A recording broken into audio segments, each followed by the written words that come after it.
Dunchbags, what's going on? It's Landon Remixes here, and it's time for a review of the highly anticipated second studio album from Porter Robinson, Nurture. Now, it may come as a shock to some of you to see my face here again after having not uploaded a review in over a year, while others of you already know exactly what's going on. Back in August, on my channel's 10-year anniversary, I announced my retirement from YouTube, noting that I would return to do one final review for Porter Robinson's new album, whenever that ended up coming out. To give some backstory on that decision, Robinson's debut album Worlds was actually the album that made me want to start doing reviews, or more specifically, the critical reception that album received. As someone who saw Worlds as a beautiful departure from Robinson's Complextro era, and an album that symbolized how electronic dance music is an art form and not just a beat factory genre, I was pretty disappointed to see intelligent music critics dismiss the project as nothing more than a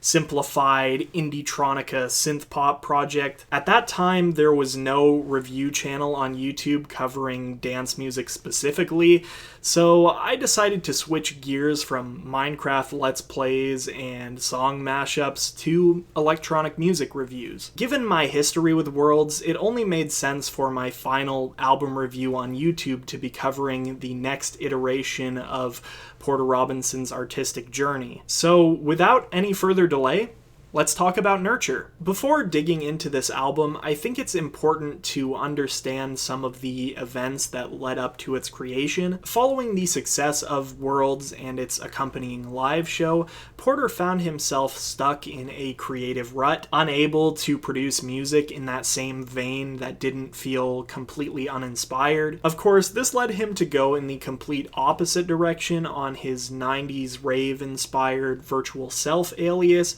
but things weren't really moving forward with his main project. During this period, Porter also began a long-term relationship with his girlfriend Rika, and his younger brother Mark was diagnosed with Burkitt lymphoma, a rare and aggressive form of cancer. And in addition to all of this, Porter was having some serious mental health struggles between his depression, anxiety, and OCD. It isn't a stretch to say that the lyrics on Nurture are heavily informed by these events that Porter Robinson experienced over the last several years. In fact, I would say it's pretty obvious. The central theme Porter seems to explore on this album is being a musician that struggles with mental illness. On tracks like Get Your Wish and Something Comforting, Porter lays out his inner thoughts, questioning why he can't find happiness despite receiving glory. Across numerous tracks, we see Porter fighting with his inner voice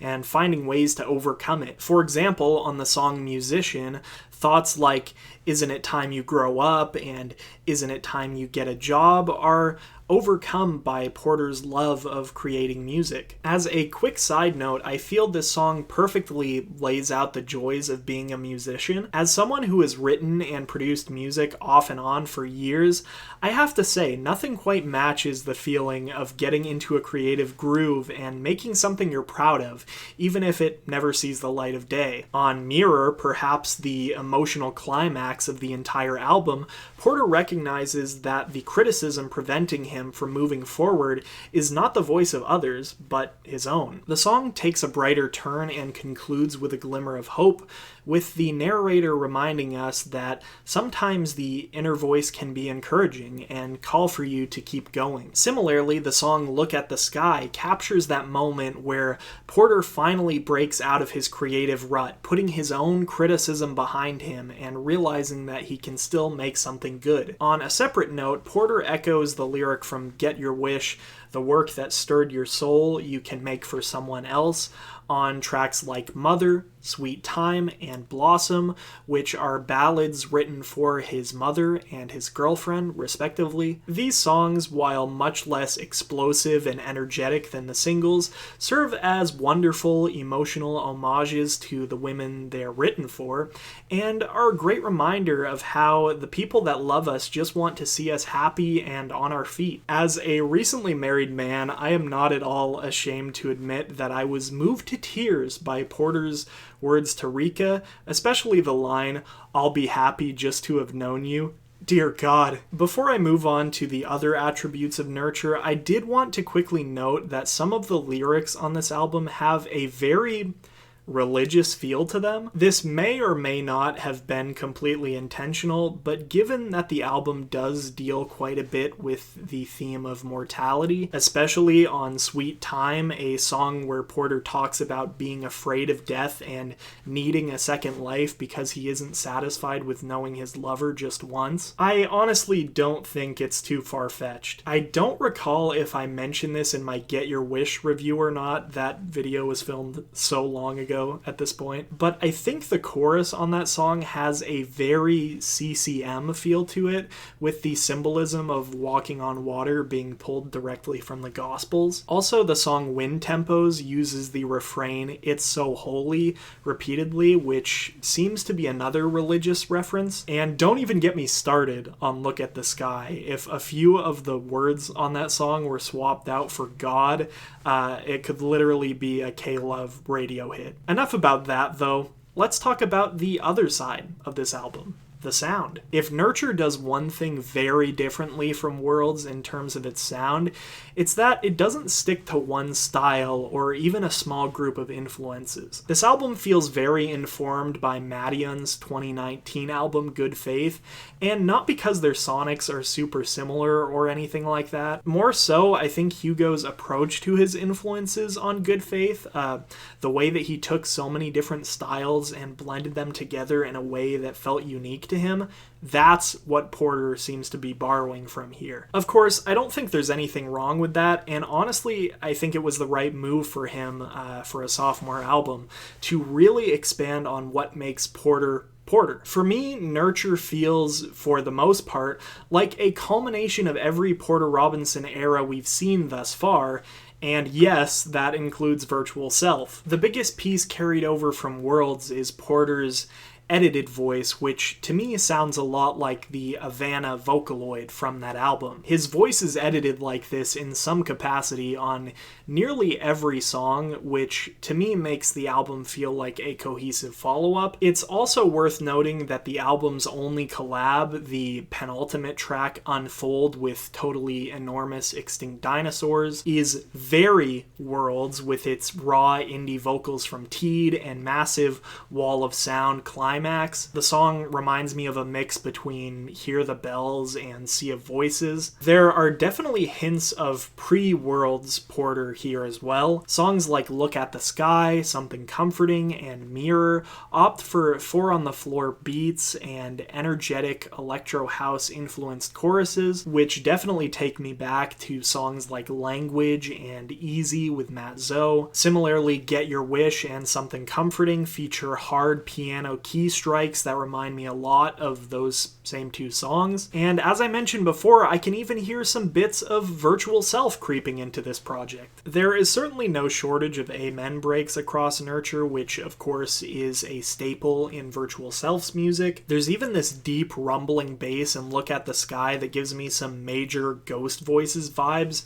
It may even be the same bass. Nurture is not just a culmination of Porter Robinson's past projects, though.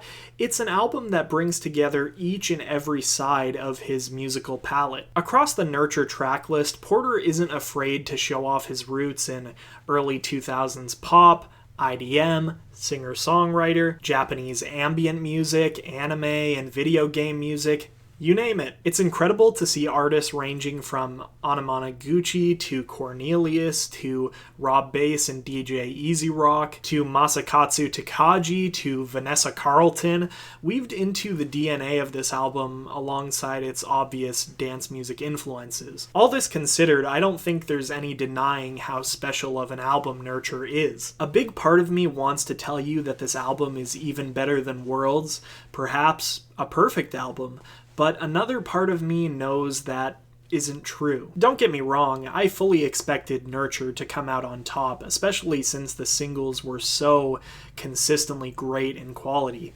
even greater than the World singles. With the exception of Get Your Wish, all the pre-released songs did have small quirks that held them back for me, but after 2 or 3 listens, I quickly got over those quirks and grew to love them just as much. The most specific example I can think of is Musician.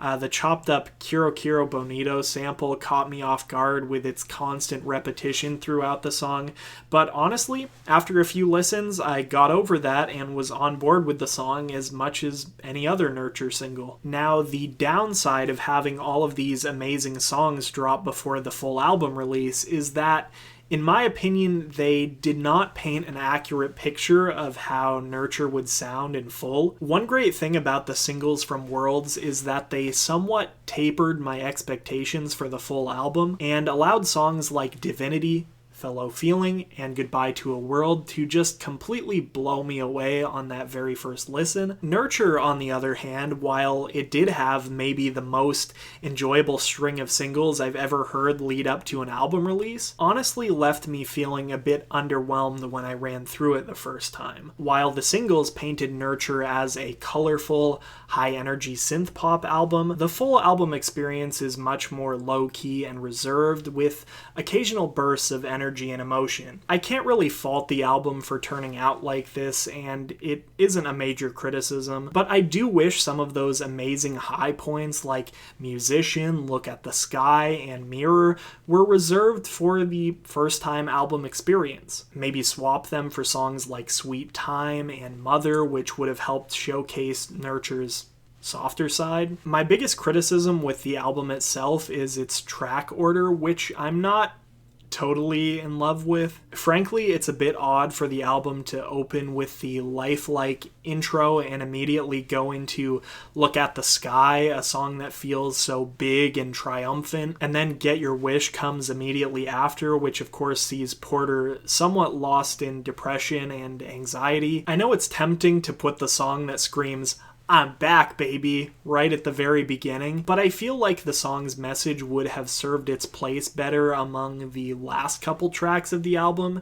maybe right before Trying to Feel Alive. I have a similar issue with the placement of Something Comforting right after Mirror, since Mirror ends on such a positive note, then is immediately brought down by Porter being a bit down in the dumps on Something Comforting. This ordering confused me so much that I even ran through the album in reverse order just to see if anything changed, and it really didn't. On the other hand, I did actually try to make a Critics Cut playlist for this album like I did with Elohim's self-titled debut a few years back, and ultimately I failed to come up with a better track order myself, so I guess I can't be too hard on Nurture in that regard. Perhaps the way the album jerks back and forth between emotional highs and lows is purposely meant to symbolize how mental health varies from day to day and isn't constantly moving in one direction. It's hard to know for sure. This is going to make me sound like a crazy person, but I kind of wish Nurture was a little shorter too. And I say this as someone who genuinely enjoyed every track on the album for one reason or another. I feel like the intro track, Lifelike, isn't entirely necessary, since any number of songs here, Look at the Sky, Get Your Wish, Mirror, even Wind Tempos, would do a great job of opening up the album's world to the listener. I also think the ideas behind both the Rika ballads, Sweet Time and Blossom, could have been combined into one song and had just about the same emotional impact on me, and this is coming from someone who cried during both. And Dulcite, as cool as the first half of it is with its abstract, chopped up piano bits, feels like it adds some fat to the album as well, if I'm being totally honest. All of this being said, I think it's more than worth sitting through the full album to get to these beautifully subtle moments like Wind Tempos, Do Re Mi Fa Sol La Ti Do, and of course the album's closing track, Trying to Feel Alive. Each of these brings something special to the table that I didn't anticipate from just listening to the singles, and honestly do a great job of rounding the project out. My favorite of the non-singles has to be Trying to Feel Alive, which I honestly think is the perfect song to cap off Nurture. The song sees Porter questioning himself one last time, and he finally comes to the conclusion that even though he may not be totally satisfied, satisfaction isn't really the goal. Making music is what makes him feel alive, and that's what really matters in the end. The album concludes with this beautiful line, "Then somebody somewhere finds the warmth of summer in the songs you write.